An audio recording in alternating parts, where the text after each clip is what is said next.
Hey guys, Jonathan here. Well, I just got back from Denmark where I got to spend some time at LEGO headquarters, and man, what a dream come true that was. But of course, you clicked on this video for an Indiana Jones set designer interview, and I just wanted to give some context beforehand. The interview you're about to watch was done with Atticus Tsai-McCarthy, who was the set designer for the LEGO Indiana Jones Escape from the Lost Tomb set. Now, for those that don't know, I'm a huge Indiana Jones fan. In fact, I've always loved it more than Marvel, more than Star Wars. It's just that it's not always in the social lexicon, so you don't always get to talk about it, but I love this. In the background of all my videos, you can see the original Indiana Jones boxes down there, and of course, there's tons of Indiana Jones LEGO videos on my channel. Well, to me, the video you're about to watch is one of the crown jewels of all LEGO Indiana Jones videos I've ever put out, because I got to talk with Atticus about designing this set that came out this year. This is not something that LEGO orchestrated or put together.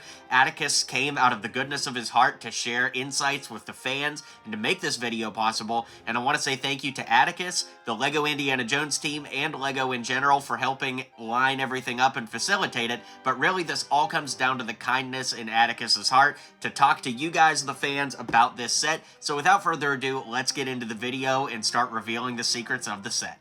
Hey guys, Jonathan here, and I'm here in Billund, Denmark, the home of LEGO, and honestly, what we're about to embark on is one of the highlights of the year.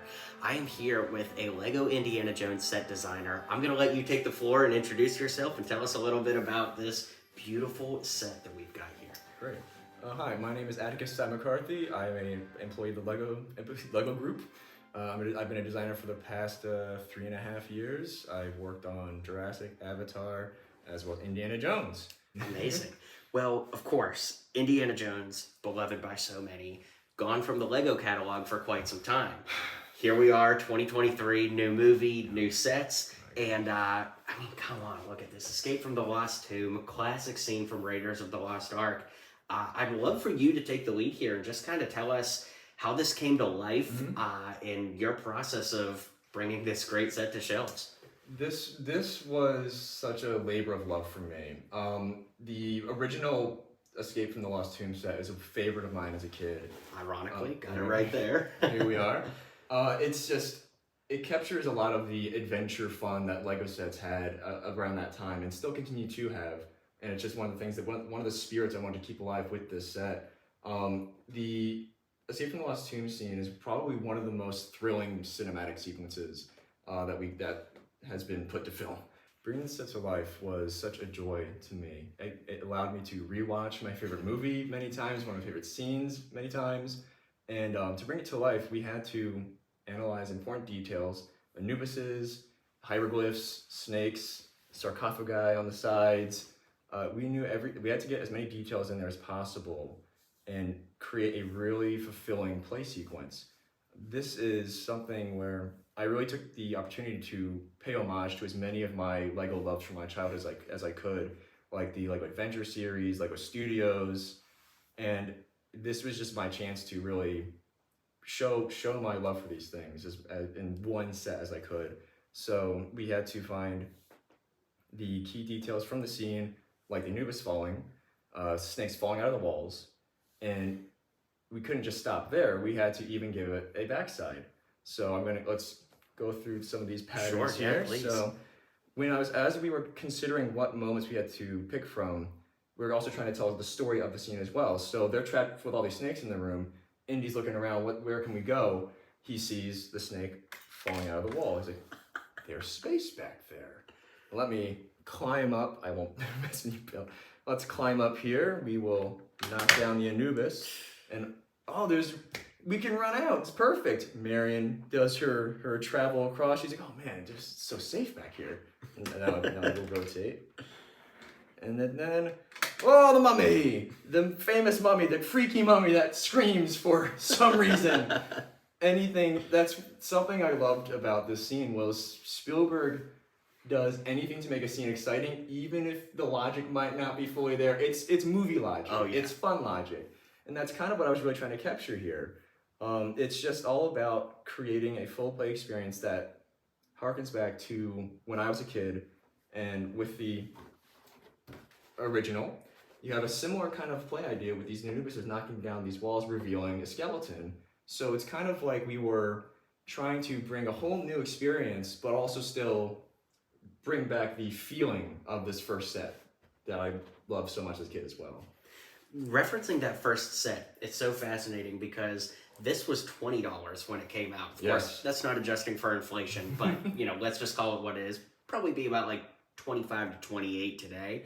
And this one is $40 US. Indeed. 600 pieces, and I don't quite remember. We're looking at a European box, so of course the piece count isn't on there, but it is. It was in 200s, I think. Yeah, it's significantly less. Yeah. Less than half. That being said, it's so incredible to me that you are able to capture so many of the same elements, like you said, with the Anubis statues and everything there. One thing I was curious about when I built the set is the physics of it. I feel like there aren't a ton of Lego sets that rely on physics in a physical space. So when we look at Star Wars ships, for example, like they'll flick fire or they'll shoot missiles, or you have to think about like how much weight the landing gears can hold. Right.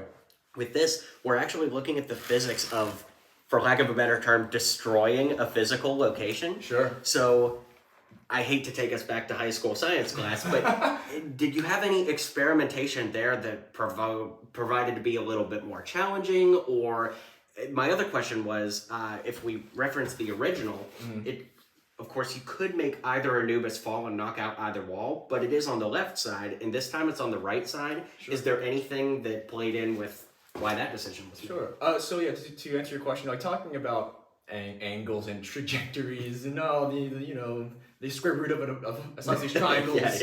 Who knew you would actually need it someday? Right.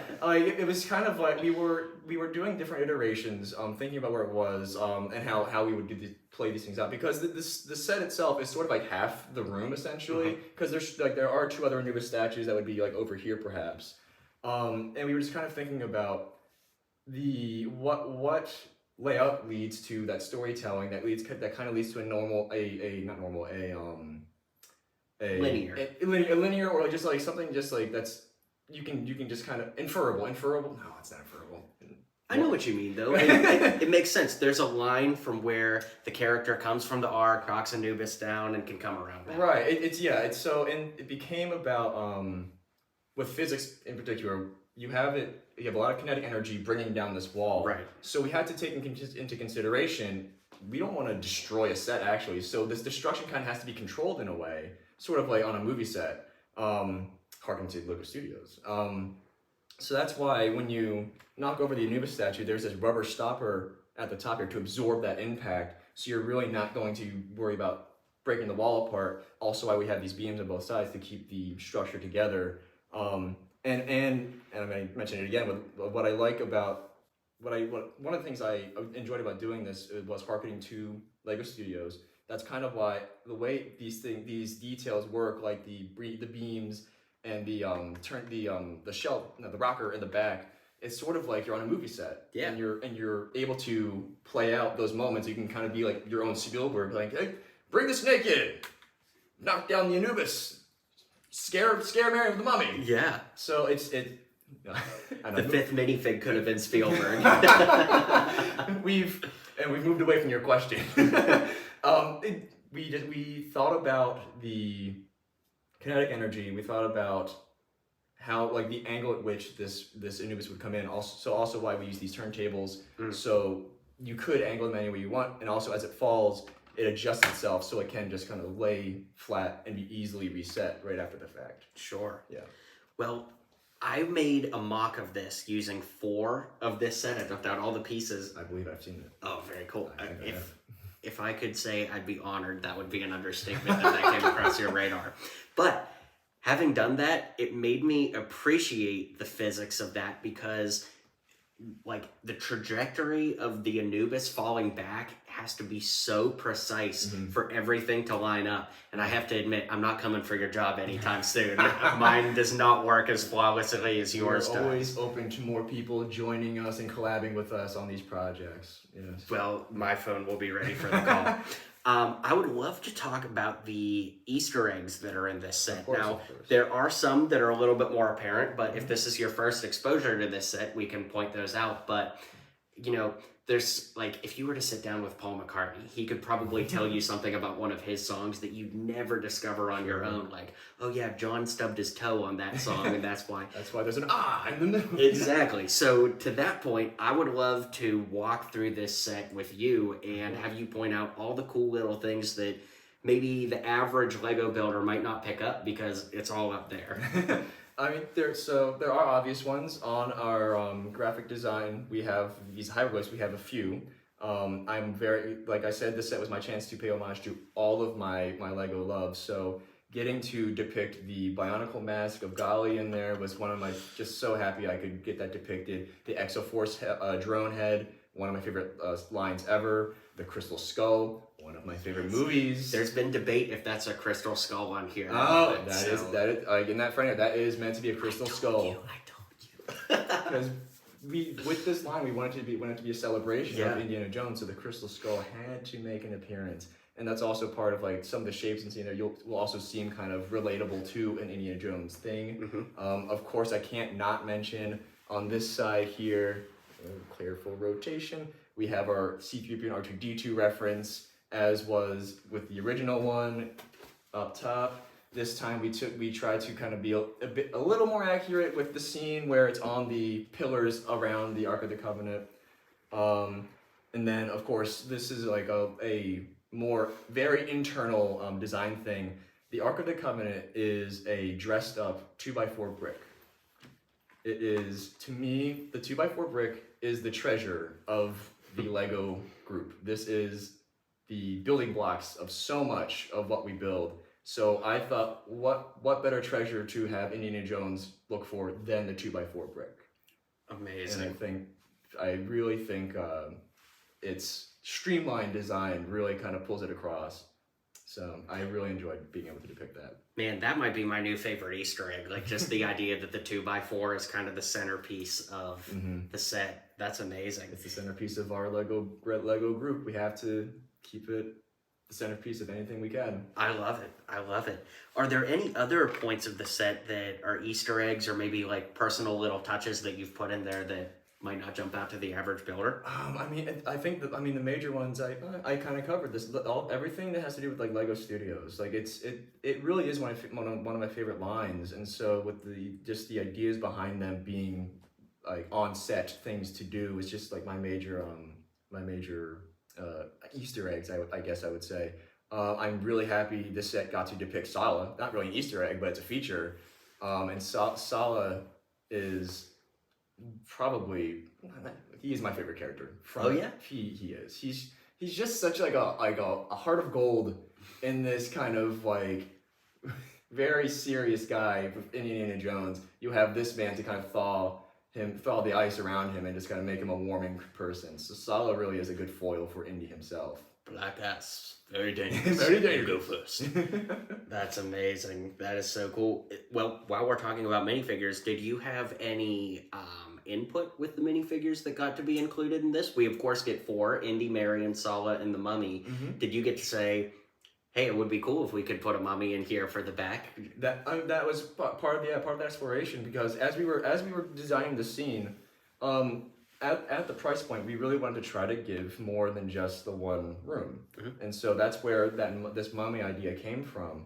And because at first I don't know about the mummy minifigure per se, but as I was developing this back area, I'm like, it'd be kind of cool if we had another thing to kind of freak us out. What else was in the scene but these freaky mummies? So in that sense maybe a little bit. One thing I won't say I directed, but with Marion, I knew I really wanted that kind of like, I didn't just want her scared. She's a very strong character. Oh yeah. So I'm really glad that we were able to depict her with also a just kind of like bemused, like this ain't it, man. Like I am not going down with snakes. Like I like that we were able to give her more than just. Ah! It's such a great figure. To that point though, did you get to have any input on the design of the figures? We can't. So with collaboration, we are able to put in some ideas, like the mummy in particular. The mummy, we were able to just talk about what kind of wrappings should we put him in. It's kind of like general visual stuff. but generally speaking, with Sala and Indy, Mary, and the Mummy, Casper, our graphic designer, he was the one who was in charge, and who we worked with, a partner with, to develop to the point that they were happy and we were happy. At what point in the development of this set did you learn that Indy was going to have the new hat mold with the hair in the back? That was pretty early on, and I was very excited, honestly, because it just means you can add that extra bit of character for the Indiana Jones minifigure. Sure. I really enjoy the classic look of the guy, but being able to show more than just the cock smile that he has. Now he can have a cock smile and also a angry face or a freaked out face. Like, it's just something that I'm glad we're able to kind of give more for the character. And of course, he has the gloves on for this scene. Indeed, yes, and that's something else that we like I've been saying a bit with this set in particular, and with our line in general. We were really trying to go for as much accuracy as was possible, while also still being a fun playset for kids to own. I know that there are a lot of younger people that watch these videos, and I would love to hear, this isn't necessarily to do with the set, but do you have any words of wisdom for kids that might be watching this that would love to do something creative, or maybe go all the way and work for Lego at some point someday? I would say for the kids watching, for any or the grown-up kids, any aspiring professional creative, I think really it is identify your passion, no matter what it might be, and just to devote some time to it. Just keep that persistency. I didn't go straight from college to here to the Lego group. It took me about I'll say 3 years of applications to even make it past the first bit of interviews. So really, it's just like, find your passion, hold on to the love for that passion, and just devote yourself to it, and I hope you never lose that hope. I hope you never lose that love for that passion. You gotta have that hope too. Yeah, you always gotta have that hope, because this job was serendipitous to finally be allowed to join this company, because it was definitely a dream come true. It was very awesome to be invited and then to be welcomed when I got here. Absolutely amazing. Well, I'm walking away from this feeling inspired. I want to build this set all over again. And Atticus, thank you so much for taking time out of your evening here. You certainly didn't have to do this, but I'm happy. I'm always happy to talk about these things, because there's a lot that goes into these things, and it's nice to be able to kind of give some insight into that, because that's one of the things I've always enjoyed as a kid growing up, watching designer videos and watching Lego content online. It's just like, oh yeah, there's a lot of cool stuff about this product and about the stories and the play patterns that you can find here. Well, on behalf of all the Indiana Jones fans, you've given us so much insight into, it's honestly a set that's just an instant classic to me. I mean, the price point is right, the piece count is right, the minifigs are perfect. I mean, to me, it's a set that leaves absolutely nothing to be desired, because it gives you everything you could want. So, I say all that to say, on behalf of all the Indiana Jones fans, thank you so much for bringing this to life and doing it so expertly. And man, I feel like this set instantly ranks with this set in my mind, because both just deliver everything you could want. And I'm rambling because I love it so much, but thank you so much, my friend. I appreciate it. Thank you so much for having me on here. I'm so happy to hear that there are fans who like myself, who like the sets I've worked on, who love Indiana Jones, who then also enjoy the set very much. It's so fulfilling. It's so great to hear. Yeah, I appreciate it so much. Well, that's it, folks. We're gonna go ahead and escape the Lost Tomb and get out of here. So, Atticus, thank you again, and we will catch you guys next time. Woo!